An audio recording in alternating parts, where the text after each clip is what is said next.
month since we've done a updated profile for Spright, and there's been some changes in the format, and obviously we're here in the middle of August and we're expecting a list pretty soon. However, this is probably still the same list that I would be playing with very minor changes coming into a different format. I'm playing it at 42 right now. I really like it. It's a pretty good number, and I wanted to put it out there and see what everybody else thought. We've had a lot of success on our Spright videos, and hopefully that continues. But this is going to be my profile for the August, September, probably through December ban list. So again, like, subscribe, comment any questions you may have, why I play specific things or why I'm choosing a certain card. Let me know down below. So we're gonna get into it, and we're gonna start with the main deck. Put those up out of the way, and for the most part, the main deck's gonna be relatively standard. We're playing 3 blue, which is, I mean, obvious. Blue is the heart and soul. I mean, when you're playing all these different Spright cards, blue just gets every monster for you. Obviously, I'm a big German guy, so we've got our German ultis.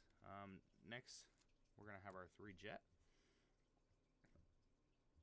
We're going to have 2 red, and we're only going to run 1 carrot this time.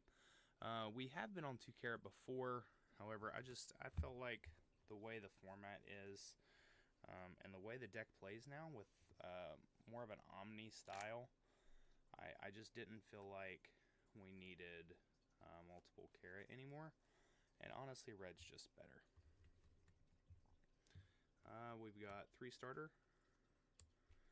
These are the Spright spells and traps, and then just 1 double cross in the main. I have decided to do something different here. Not playing Gamma, I'm not playing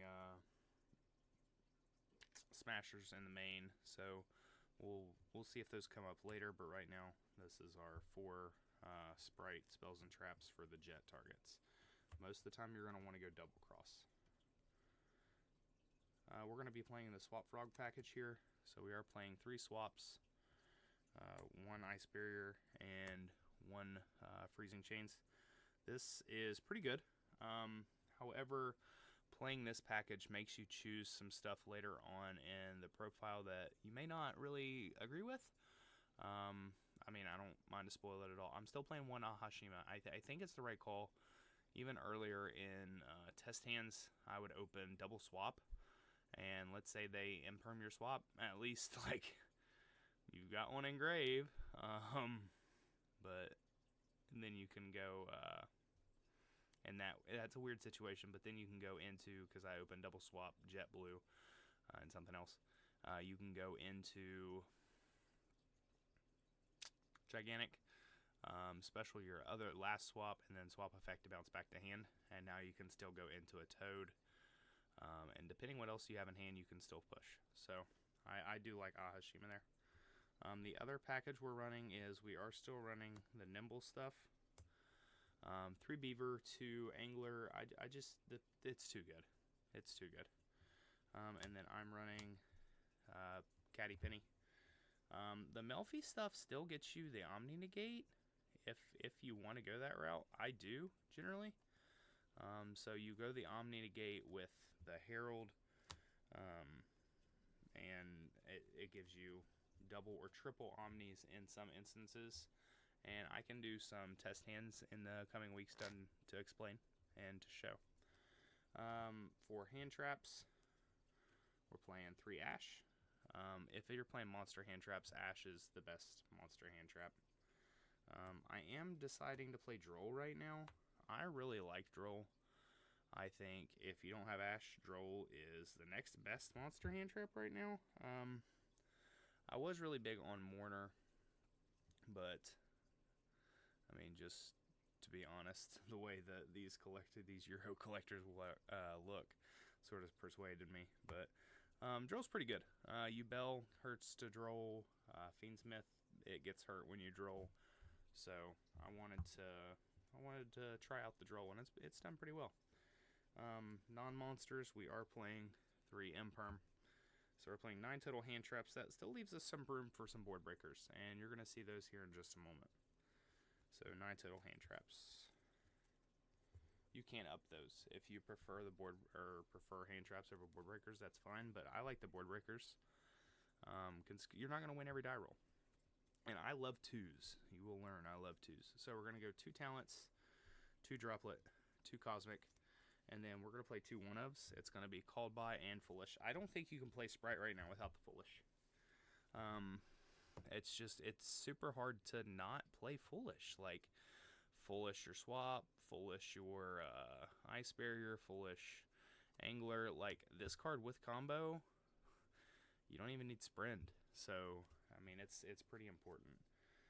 But I love Foolish right now. So that's the main. It's at 42. Next, we're going to go into the extra. And today, I am going to give you all my side. Everybody's a little different. So, I mean, it could be changed, obviously. It's going to be Metacall for your locals, Metacall for your area. But I think the side that I've came up with is pretty decent for right now. It can change with the format, and it can change fluidly. So, we are going to play 2 gigantic. I've mentioned it before, but this would have came up at Raleigh as a 3 of twice, I think. So being able to have space for a 3rd gigantic might eventually come up. We are playing Toad. We are playing Mosquito. And then we are going to play what I'm going to call the Zeus 2. We're playing Cavalry. We're playing Soul Sweeper. This card's really good. So I wasn't playing this for a while, and then I started playing it again. But detach 1 material, then target 1 monster your opponent controls, banish it until your opponent's end phase.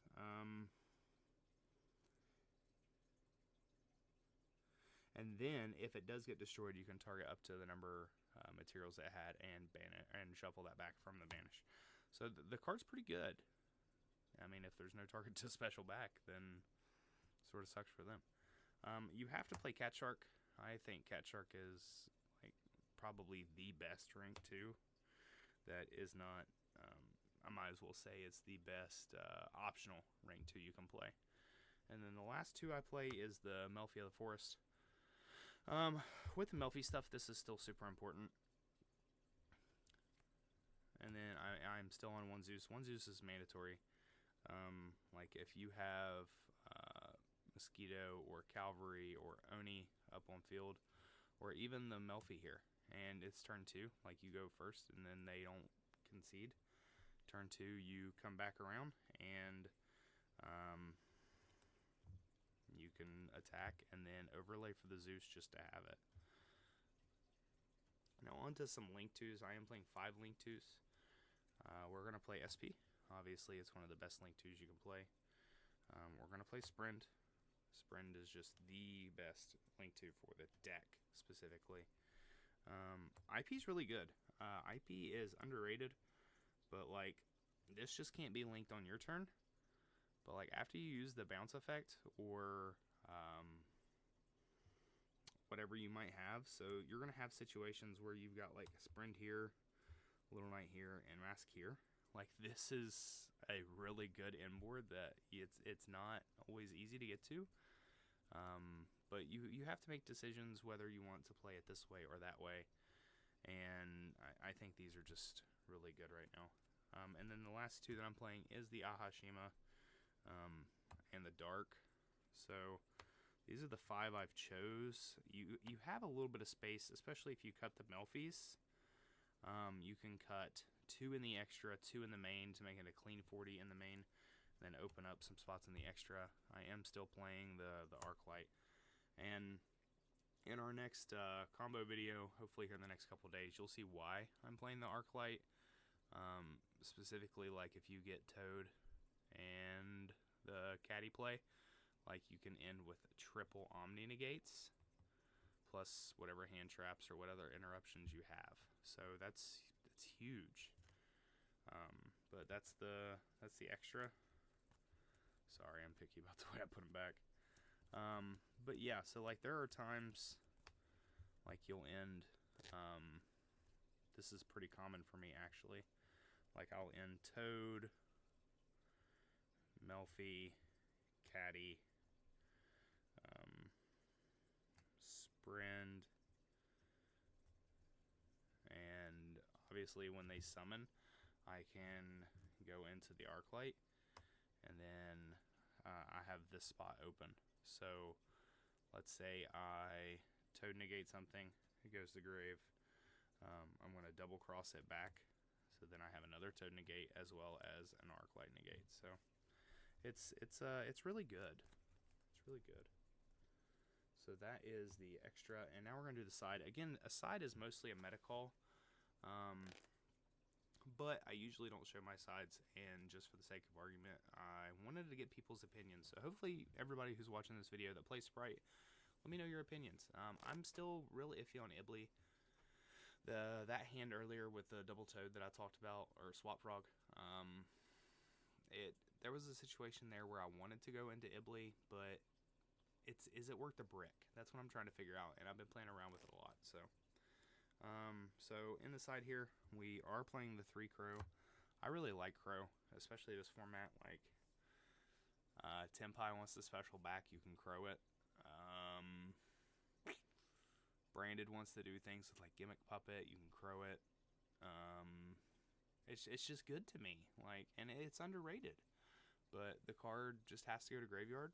That is what it is, so it doesn't really work great under Shifter, but the only Shifter deck right now to me is Cash, and Cash is sort of dying out, but I might have a spicy build on the Cash here pretty soon.